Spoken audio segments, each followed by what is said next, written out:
UAPA అంట, అదేంటి unlawful activities prevention act. టెర్రరిస్టుల మీద పెట్టేటటువంటి కేసు పెట్టారు, టెర్రరిస్టుల మీద. ఇప్పుడు ఎక్కడ పోతాడు మ్యాజిస్ట్రేట్ గారు?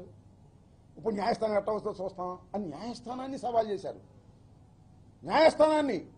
ఎందుకంటే ఈ యాక్ట్ పెడితే, ఈ సెక్షన్ పెడితే లోయర్ కోర్టు బెయిల్ ఇవ్వడానికి వీలు. అందువల్ల లోయర్ కోర్టుల మీదే ఛాలెంజ్ చేసే పద్ధతుల్లో ఇవాళ వక్రీకరించి ఒక తప్పుడు కేసు పెట్టారండి, తప్పుడు కేసు రావణ్ మీద. రావణ్ మా వాడు కాకపోవచ్చు, మా పార్టీ కాకపోవచ్చు, వాళ్ళ సతీమనే చెప్పింది మాకు ఏ పార్టీతో సంబంధం లేదు అని.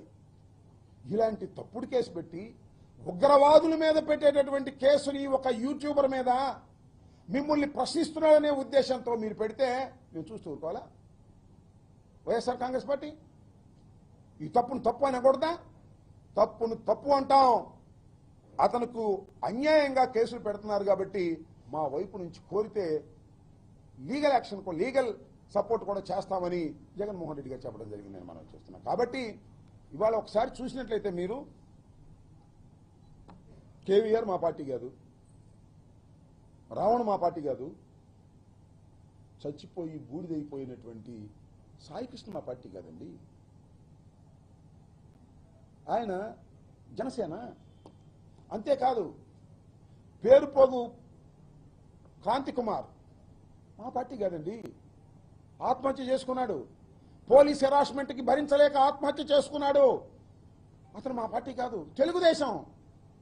తెలుగుదేశం రావాలి రావాలి రావాలి అని, చంద్రబాబు ముఖ్యమంత్రి కావాలి కావాలి అని దేశమంతా తిరిగాడు నాన్న. మా పార్టీ కాదు, ఇటు వదిలేస్తామా? మానవ హక్కులు అరించిపోతున్నప్పుడు, పోలీసు యంత్రాంగం దుష్ట ప్రయత్నం చేస్తున్నప్పుడు, ప్రభుత్వం చేతిలో కీలుబొమ్మల్లాగా పోలీసులు వ్యవహరించి ఏ కేసు పెడితే ఆ కేసు పెట్టేసే కార్యక్రమం చేస్తున్నప్పుడు, బాధితుల్ని ముద్దాయిలు చేస్తున్నప్పుడు వైఎస్ఆర్ కాంగ్రెస్ పార్టీ చూస్తూ ఊరుకోదు. వారికి రక్షణగా వస్తుంది. అతను తెలుగుదేశం కావచ్చు, అతను జనసేన కావచ్చు, అతను ఏ పార్టీకి చెందినవాడు కావచ్చు, ఒక అన్యాయం సమాజంలో జరుగుతున్నప్పుడు వెలుగెత్తి చాటవలసినటువంటి బాధ్యత 5 సంవత్సరాలు ఈ రాష్ట్రాన్ని పరిపాలించినటువంటి ఒక రాజకీయ పార్టీగా, 40% ఓట్ బ్యాంక్ కలిగినటువంటి రాజకీయ పార్టీగా, ఒక చైతన్యవంతమైన రాజకీయ పార్టీగా ఖచ్చితంగా ఈ తప్పుల్ని ఖండించడానికి ప్రయత్నం చేస్తుంది. ఇవాళ రావణ విషయంలో కూడా అన్యాయంగా, అక్రమంగా ఎక్సెస్ యాక్షన్ చేస్తున్నారు. కేసు పెట్టండి, తప్పులేదు, కేసు పెట్టండి, కోర్టు ప్రొడ్యూస్ చేయండి, బెయిల్ ఇచ్చేస్తే పంపించేయండి, మళ్ళీ వాయిదాలు పిలవండి. అట్ట కాదంట, కేసు మీద కేసు, కేసు మీద కేసు, కేసు మీద కేసు, కేసు మీద కేసు. చివరికి ఇప్పుడు ఎక్కడ చల్లబడ్డారంటే రావణ్ణి నెల్లూరు సెంట్రల్ జైలుకి పంపించిన తర్వాత అమ్మాయ ఇక చంద్రబాబు నాయుడు గారు, లోకేష్ గారు అప్పుడు నిద్రపెట్టినట్టుంది. ఎన్నాళ్ళు పెడతారయ్యా? నాకు అర్థం కాలేదు. ఎన్నాళ్ళు పెడతారు రావణ్ణి? తప్పుడు కేసులు పెట్టి జీవితాంతం లోపల పెడతారా? బయటికి రాడా?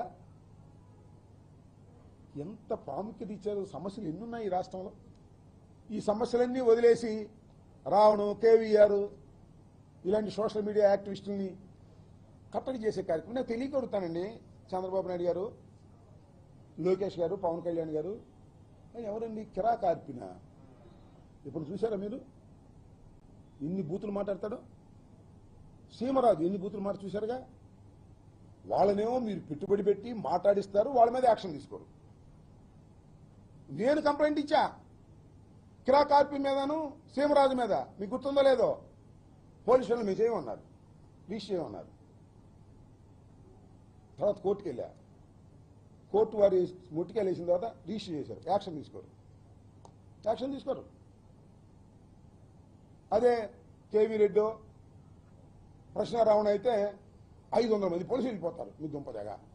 అంటే మమ్మల్ని తిట్టేటటువంటి యూట్యూబులు, మమ్మల్ని దూషించేటటువంటి యూట్యూబర్లని మీరు పెంచి పోషించి మిమ్మల్ని విమర్శిస్తే మాత్రం వాళ్ళకి ఇదిగో యుఏపిఏ యాక్ట్, అంత భయంకరమైన యాక్టులు పెట్టి మీరు వేధించాలి అని, అణచాలని మీరు ప్రయత్నం చేస్తున్నారంటే మీరు గుర్తుపెట్టుకోండి చంద్రబాబు నాయుడు గారు, మీ గొయ్య మీరు తవ్వుకుంటున్నారయ్యా, మీ గొయ్య మీరు తవ్వుకుంటున్నారు. ప్రశ్నారావణ నిండదా కొంతమందికే తెలుసు, మన దేశం అంతా తెలుసు, రాష్ట్రం అంతా తెలుసు. ఏ టీవీ చూసినా ప్రశ్నారావణకి వ్యతిరేకమో అనుకూలమో. మోస్ట్ పాపులర్ క్యాండిడేట్ చేశారు మీరు. కేవీ రెడ్డి కూడా అంతే, ఏదో ఒక యూట్యూబ్ ఛానల్ చేసుకుంటున్నాడు. రెడ్ బుక్ని ఎర్రి బుక్ అన్నాడంట.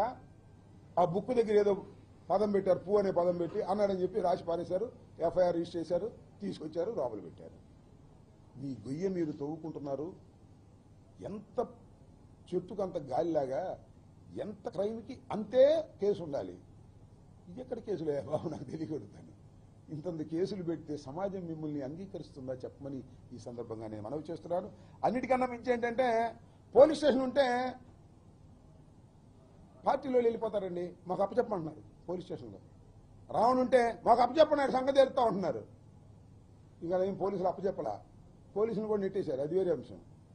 ఈ 4 పోలీస్ స్టేషన్ల మీద పోలీసుల సహకారంతో చంద్రబాబు నాయుడు గారు, పవన్ కళ్యాణ్ గారు ప్రోద్బలంతో దాడులు చేస్తారు, లాక్కొచ్చి కొడతామంటారు. పోలీసులు చూస్తూ ఊరుకుంటారు, కేసులు పెట్టరు. ఇది ఒక దుర్మార్గమైనటువంటి పద్ధతుల్లో జరుగుతూ ఉంది. సాయికృష్ణ లాకప్ డెత్లో కూడా దీన్ని డైవర్ట్ చేయడం కోసం రకరకాల టాక్టిక్స్లు ఉపయోగిస్తుంది ఈ ప్రభుత్వం. నేను ఒకటే చెప్తున్నాను, పోలీసు వారు ఎక్సెస్గా ప్రవర్తిస్తున్నారు, తప్పుడు కేసులు పెడుతున్నారు, అన్యాయంగా వ్యవహరిస్తున్నారు. ఇది చట్టం ముందు ప్రశ్నార్థకమవుతుంది రాబోయే కాలంలో, గుర్తుపెట్టుకోమని కూడా ఈ సందర్భంగా నేను చెప్పదలుచుకున్నాను. రావణకు కానీ లేదా కేవీఆర్ కానీ మరొక సోషల్ యాక్టివిస్ట్కి కానీ ఎవరికైనా సరే వైఎస్ఆర్ కాంగ్రెస్ పార్టీ తప్పనిసరిగా వారికి అండగా ఉంటుంది. కారణం ఒక్కటే, ఇల్లీగల్గా బిహేవ్ చేస్తుంది ఈ ప్రభుత్వం, పోలీసు యంత్రాంగం. కాబట్టి వారిని ప్రజాస్వామ్యంలో వారికి మద్దతు ఇవ్వటం, అవసరమైతే వారికి సహాయం చేయడానికి వైఎస్ఆర్ కాంగ్రెస్ పార్టీ సిద్ధంగా ఉందని కూడా ఈ సందర్భంగా చెప్పదలుచుకున్నాను. ఓకే,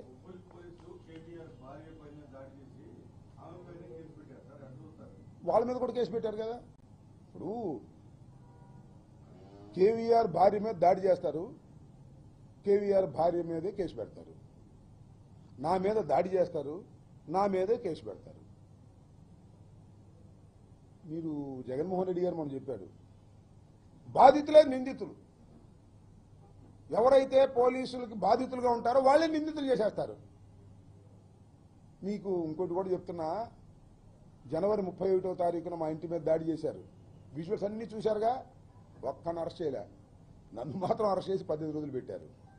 వాళ్ళందరినీ అరెస్టు చేయాలని, వారి మీద యాక్షన్ తీసుకోవాలని ఈ నెల 29వ తారీఖున మా ఇంటి దగ్గర నుంచి బయలుదేరి డీజీపీ ఆఫీస్కి వెళ్ళి వినతి పత్రం ఇవ్వబోతున్నా. అదొక కార్యక్రమం.